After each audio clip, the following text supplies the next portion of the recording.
নমস্কাৰ দৰ্শকসকল, পুনৰ অন্য এটা ৰিয়েকশ্যন ভিডিঅ'ৰ মাজলৈ আপোনালোকক স্বাগতম জনাইছোঁ। ৰাজনীতিত অভিযোগ প্ৰতি অভিযোগ থাকিবই, কিন্তু অভিযোগৰ খণ্ডন কোনেও কৰিবৰ যত্ন নকৰে। তাৰ বিপৰীতে অভিযোগকৰ্তাজনৰ ওপৰত অন্য এটা ডাঙৰ অভিযোগ জাপি দি মুখ বন্ধ কৰাৰ প্ৰচেষ্টা কৰে। এজনে যদি আনজনক কয় ঘটিৰ চোৰ, তেন্তে আনজনে সেইজনক ক'ব কলহ চোৰ। তেনেকৈয়ে চলি আহিছে কথাবোৰ। এইখিনি কথা মই কিয় ক'লোঁ সেয়া বুজিবলৈ আহক আমি ভিডিঅ'টোৰ মাজলৈ যাওঁ। ভিডিঅ'টোত মুখ্যমন্ত্ৰী ডক্টৰ হিমন্ত বিশ্ব শৰ্মা আৰু প্ৰদেশ কংগ্ৰেছৰ সভাপতি ভূপেন বৰাই কিছু বক্তব্য ৰাখিছে। আহক আমি সেই বক্তব্যখিনি শুনি লওঁ, তাৰপিছত আমি আকৌ কথা পাতিম। এটা সমস্যা আমাৰ সন্মুখত আহিছে পঞ্চায়ত ইলেকশ্যনক লৈ। আজি যদি আমি পঞ্চায়ত ইলেকশ্যন ঘোষণা কৰোঁ, আমাক এমাহ সময় লাগে পঞ্চায়ত পাতিবৰ কাৰণে। আৰু আজি আমি 10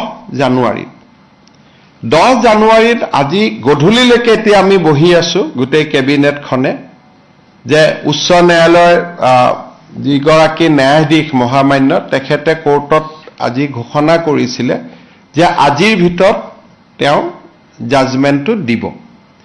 কিন্তু এতিয়ালৈকে আমি বহি আছোঁ, জাজমেণ্টটো অহা নাই। গোটেই কেবিনেটখনে ইনফেক্ট 3 ঘণ্টা সময় আমি বহি আছিলোঁ যে জাজমেণ্টটো আহিব, অলপ পিছত আহিব, এতিয়া আহিব, এনেকৈ আমি অপেক্ষা কৰি আছোঁ। ইনফেক্ট দিনৰ 2টা বজাৰ পৰাই আমি অপেক্ষা কৰি আছিলোঁ। সাধাৰণতে চৰকাৰসমূহে পঞ্চায়ত পাতিব নোখোজে, যে আমি পঞ্চায়ত নাপাতোঁ, ইমান ইলেকশ্যনত আমি ৰিস্ক নলওঁ। বিশেষকৈ বিধানসভাৰ নিৰ্বাচনৰ আগে আগে কোনো চৰকাৰে পঞ্চায়ত পাতিব নোখোজে। আমি পঞ্চায়ত পাতিবৰ কাৰণে উদ্গ্ৰীৱ হৈ বহি আছোঁ। কিন্তু এই পৰ্যন্ত মই অলপ আগতে মহাঅধিবক্তা দেৱজিৎ শইকীয়াক টেলিফোন কৰিছিলোঁ।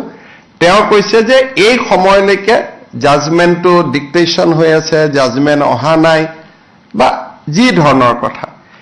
আজি যদি ৰাতি 12টাৰ আগতে আমি জাজমেণ্টটো নাপাওঁ, পজিটিভ বা নিগেটিভ যি নহওক, তেতিয়াহ'লে আমি পঞ্চায়ত ইলেকশ্যনটো একেবাৰে মেট্ৰিক বা হায়াৰ ছেকেণ্ডেৰী পৰীক্ষাৰ পিছলৈকে লৈ যাব লাগিব। কাৰণ 14 ফেব্ৰুৱাৰীৰ পৰা মেট্ৰিক আৰু হায়াৰ ছেকেণ্ডেৰী আৰম্ভ হ'ব। আৰু যদি এবাৰ ইলেকশ্যন কৰিলে 1 মাহ সময় লাগে নটিফিকেশ্যনৰ পৰা, আৰু 2টা ফেজত কৰিলে আজি হ'ল 10 তাৰিখ, 10 ফেব্ৰুৱাৰীত এটা হ'ব পাৰে, 12 ফেব্ৰুৱাৰীত এটা ইলেকশ্যন হ'ব পাৰে। কিন্তু আজি যদি ৰাতি 12টাৰ আগতে যদি হাইকোৰ্টৰ পৰা অৰ্ডাৰটো ওলাই নাহে, আৰু পিছৰ 10 দিনো হাইকোৰ্ট বন্ধ আছে, গতিকে তাৰ পৰিপ্ৰেক্ষিতত মই ভাবোঁ যে পঞ্চায়ত ইলেকশ্যন পতাটো অসম্ভৱ হৈ পৰিব। কাৰণ মেট্ৰিক আৰু হায়াৰ ছেকেণ্ডেৰী পৰীক্ষাৰ মাজত পঞ্চায়ত ইলেকশ্যন পাতিব পৰা নাযাব। গতিকে যিসকলে মোক সুধি আছে যে পঞ্চায়ত ইলেকশ্যন কেতিয়া হ'ব, মোৰ উত্তৰ এইটোৱে যে চৰকাৰে আজি 3 দিন ধৰি, আৰু কেছবিলাক হৈছে অকল এটা কৰিমগঞ্জ জিলাৰ 19খন পঞ্চায়ত লৈ, বাকী অসমখন ইয়াৰ লগত জড়িতই নাই। কৰিমগঞ্জ জিলাৰ 19খন পঞ্চায়ত, লাগিলে কৰিমগঞ্জ জিলাত ইলেকশ্যন নাপাতিলেও হৈ গ'লহেঁতেন, বাকী জেগাখিনিত ইলেকশ্যন পাতিব, আমি অনুমতিটো পালে আমি ইলেকশ্যন পাতি দিলোহেঁতেন। এই 12টা বজালৈকে আমি অপেক্ষা কৰিম। কিন্তু আজি যদি ৰাতি 12টা বজাৰ ভিতৰত যদি নাহেগৈ হাইকোৰ্টৰ পৰা, তেতিয়াহ'লে মই ভাবোঁ যে মেট্ৰিক আৰু হায়াৰ ছেকেণ্ডেৰী পৰীক্ষাৰ আগত ইলেকশ্যন হোৱাটো অসম্ভৱ হৈ পৰিব। আৰু এই ইলেকশ্যনো পিছুৱাবৰ কাৰণে কোনে লাগি আছে? কংগ্ৰেছ দলৰ, কৰিমগঞ্জ দলৰ প্ৰাৰ্থী হাফিজ ৰফিজ আহমেদ চৌধুৰীয়ে গোটেই কেছটো কৰি আছে। আৰু তাৰ পৰা বুজা যায় যে গোটেই পঞ্চায়ত ইলেকশ্যন খেলিবৰ বাবে হাফিজ ৰফিজ চৌধুৰী আৰু তেওঁৰ সংগীসকলে সাহস কৰিব পৰা নাই, আৰু সেইকাৰণে কেছটো কৰি পেলাই পঞ্চায়তটো পিছুৱাই আছে। নিয়মমতে পঞ্চায়ত পাতিব লাগে যে চৰকাৰক বিপদত পেলাওঁ, পঞ্চায়ত পাতি দিওঁ।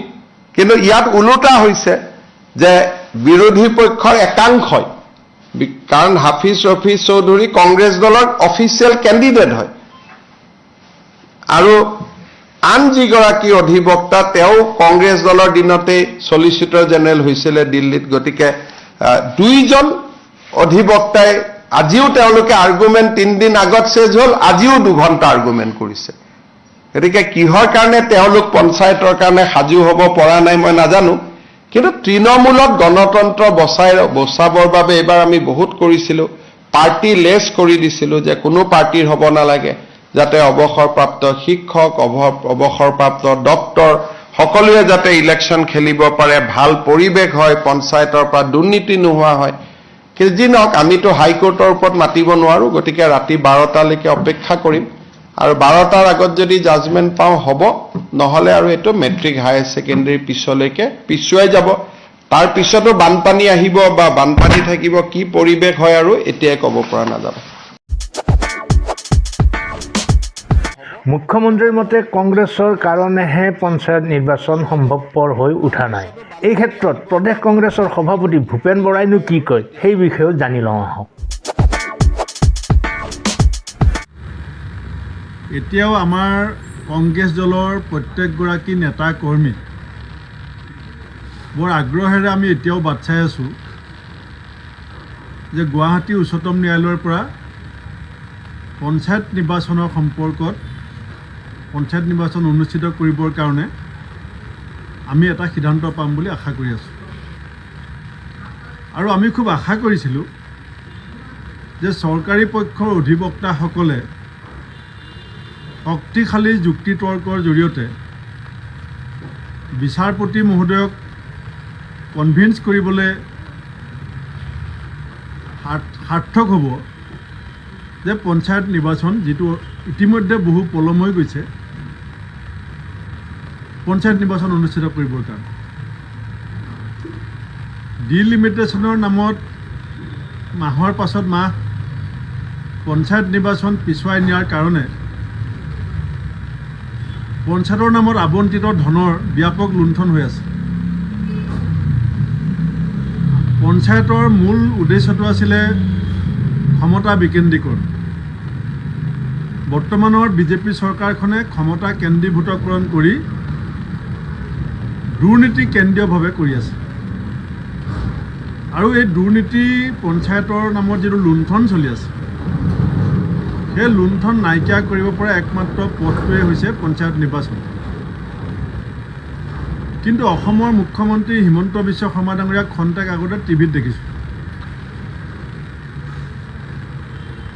উচ্চতম ন্যায়ালয়ৰ ৰায়দান অহা নাই তেখেতে কৈ দিলে যে পঞ্চায়ত নিৰ্বাচন পিছুৱাই যাব উমৰাংচুৰ অবৈধ কয়লা খনিৰ লগত আৰু ডিমা হাছাওৰ CM দেৱলাল গাৰোচাৰ পত্নীৰ জৰিয়তে সুপ্ৰিম কোৰ্টৰ বাধা স্বত্তেও উমৰাংচুৰ অবৈধ কয়লা খনিৰ পৰা যিটো লুণ্ঠন চলি আছে আজি গোটেই অসমত জিলাবিলাকত কংগ্ৰেছৰ জিলা সভাপতিসকলৰ আৰু নেতাসকলৰ উদ্যোগত সত্যৰ সন্ধানত কয়লা চিণ্ডিকেটৰ চৰ্দাৰ কোন এই ব্যাপক আন্দোলন দেখি মুখ্যমন্ত্ৰীৰ এইটো যে পাৰ্শ্বক্ৰিয়া পঞ্চায়ত নিৰ্বাচনটো পিছুৱাই দিব বিচাৰিছে আৰু তেওঁ উচ্চতম ন্যায়ালয়ৰ ভাৰ্ডিক্টটো অহাৰ আগতেই সংবাদ মাধ্যমৰ জৰিয়তে ইলেকশ্যন পিছুৱাই যাব বুলি কৈ ন্যায়ালয়ত যুক্তি তৰ্কত অৱতীৰ্ণ হ'বলগীয়া অধিবক্তাসকলক যে নিৰুৎসাহিত কৰিবলৈ চেষ্টা কৰিছে অৰ্থাৎ পঞ্চায়ত নিৰ্বাচন যে অনুষ্ঠিত হ'ব নালাগে সেইটো মুখ্যমন্ত্ৰীৰ কথা বতৰাত স্পষ্ট হৈ পৰিছে